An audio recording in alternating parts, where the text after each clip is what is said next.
अब चलते हैं कि बदशगुनी से बचने की फजीलत क्या है। बदशगुनी से बचने की फजीलत क्या है, यानी आप किसी बुराई से बचते हैं तो उसकी नेकियां क्या मिलती हैं। आप ज़िना करने से बच जाते हैं तो आपको क्या नेकियां मिलती हैं। आप बदशगुनी से बचते हैं तो इसकी फजीलत क्या है। ऐसे शख्स की फजीलत क्या है।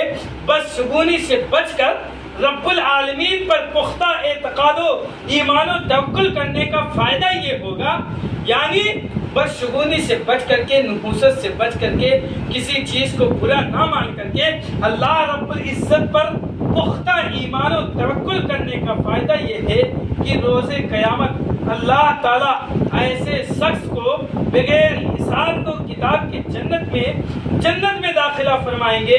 चुनांचे रसूल सल्लल्लाहु अलैहि वसल्लम फरमाते हैं, मुझे मेरी उम्मत के बारे में बताया गया कि ये आपकी उम्मत है। उन 70,000 उनमें से 70,000 ऐसे हैं जो पहले जन्नत में जाएंगे। उनमें हर कोई उनमें से हर किसी पर हिसाबो अजाब नहीं होगा। नबी करीम सल्लल्लाहु अलैहि वसल्लम ने फरमाया, मैंने पूछा ये किस वजह से बगैर हिसाबो अजाब की जन्नत में जाएंगे। तो जिब्रील अलैहिस्सलाम ने जवाब दिया कि कानू ला यक्तऊना वला यस्तरकूना वला यततय्यरूना वला रब्बिहिम यतवक्कलून, कि वो अपने जिस्मों को दागते नहीं। पहले जमाने में जब किसी को चोट लग जाती थी तो वो आग से दागते थे और वो जख्म मिट जाया करता था। तो कहते थे कान ला यक्तऊना, वो अपने जिस्म को दागते नहीं थे, वला यक्तऊना और कम नहीं करवाते थे, वला यस्तरकूना और न किसी चीज को मनहूस समझते थे, वला यततय्यरूना और न कोई बदफाली करते थे, वअला रब्बिहिम यतवक्कलून।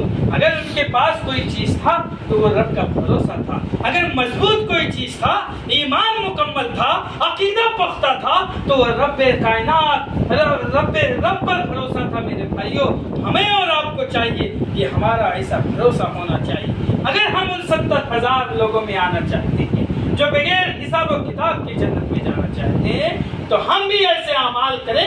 वला यक्तऊना वला यस्तरकूना वला यततय्यरूना वला रब्बिहिम यतवक्कलून। हमारा और आपका रब पर भरोसा होना चाहिए मेरे भाइयों। और आगे चलते हैं और जो हदीस आपके सामने रखी गई, ये कि 70,000 लोग बगैर हिसाब किताब के जन्नत में जाएंगे। बिला हिसाब जन्नत में जाने वाले लोगों के औसाफ का जिक्र, इनमें एक खूबी ये है कि वो किसी चीज को मनहूस नहीं समझते। जो लोग 70,000 लोग ऐसे होंगे जो बगैर हिसाब और किताब अज़ाब के जन्नत में जाएंगे, उसमें एक सिफात ये है कि वो किसी चीज को मनहूस नहीं समझते हैं। किसी भी चीज को मनहूस नहीं समझना।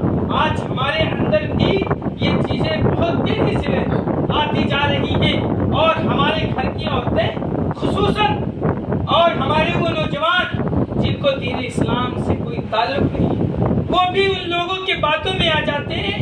जो लोग अनपढ़ हैं वो कहते हैं ये वक्त मनहूस है, ये महीना मनहूस है, वो भी मान करके बैठ जाते हैं। हमें जरूरत है वाला रब्बिहिम यतवक्कलून, मेरे भाइयों, कि अपने रब पर भरोसा किया जाए।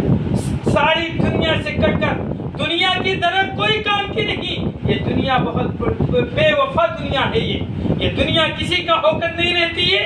दुनिया में अगर आपको जिंदगी मिली है तो सिर्फ और सिर्फ अल्लाह रब्बुल इज्जत की इबादत के लिए मिली है। और अगर आपको भरोसा करना है तो कायनात की वो वाहिद हस्ती है जो रब्बे कायनात अल्लाह रब्बुल इज्जत की हस्ती है, जो आपको खिलाती है, पिलाती है और आपके दुनिया के जीने के लिए सारी आसाइश की जिंदगियों को मुहैया करता है।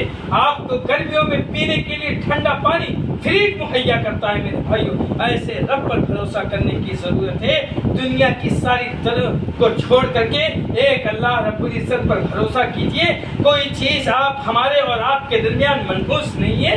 ये हमारा ईमान और अकीदा होना चाहिए। अल्लाह